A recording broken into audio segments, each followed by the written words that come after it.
Un mot comme forêt, par exemple, qui s'écrit F-O-R-E, accent grave, accent circonflexe T, c'est un problème. Parce que on a forestier également comme adjectif, ou déforestation.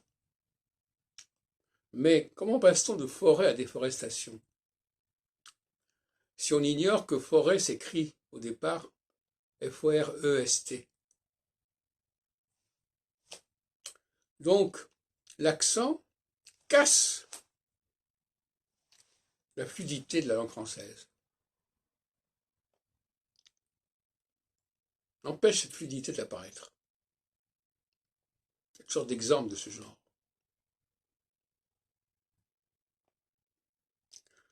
Parce que l'accent, c'est une oralité qui impacte l'écrit. Et c'est le drame de langues comme l'italien, etc.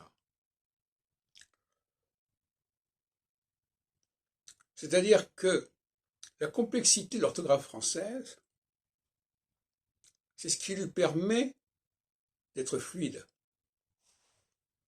C'est-à-dire, on comprend comment les mots se dérivent les uns par rapport aux autres. Et à l'oral, ça ne s'entend pas.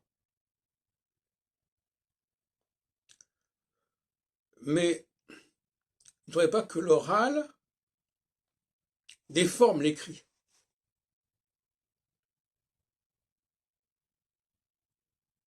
Par exemple, prenons le mot reflet. Et le mot reflet, R-E-F-E-T, est refléter, le verbe. Mais si on avait écrit reflet avec un accent aigu, R-E-F-E-L-E, accent aigu, on n'aurait pas pu passer facilement de reflet, le nom, à refléter le verbe. En maintenant le ET de reflet, je maintiens la connexion avec le verbe. En mettant un accent, si j'avais mis un accent avec reflet, eh bien cette connexion ne se ferait pas. En tout cas, elle ne se ferait pas aussi aisément, aussi fluidement.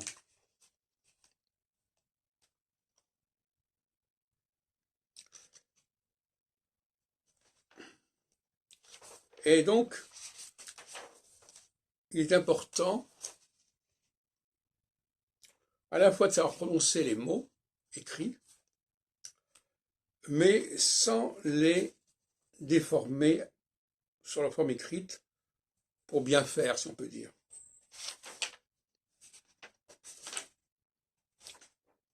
Prenons le mot regret, par exemple. Pareil. Le regret est le verbe regretter.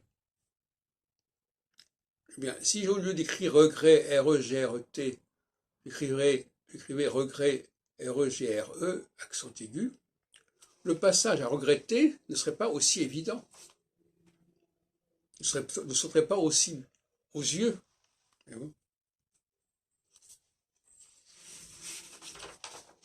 Et donc, chaque fois qu'on s'amuse à ça,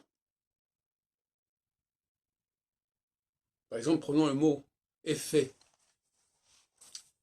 E2FET, en réalité, il devait s'écrire E2FECT, ce qui donne effectivement. Donc là, on perturbe également l'écrit en enlevant le C. Un cas très curieux, c'est le mot concept. On dit concept. C'est une erreur, puisque la règle veut que quand on a un E devant une consonne, ou même un couple de consonnes, on ne prononce pas ces consonnes. On pourrait dire qu'on sait le qu'on sait, mais écrire le concept, et savoir qu'on conceptualise, que c'est conceptuel. Donc, l'orthographe, c'est l'interface entre l'oral et l'écrit, ou l'inverse.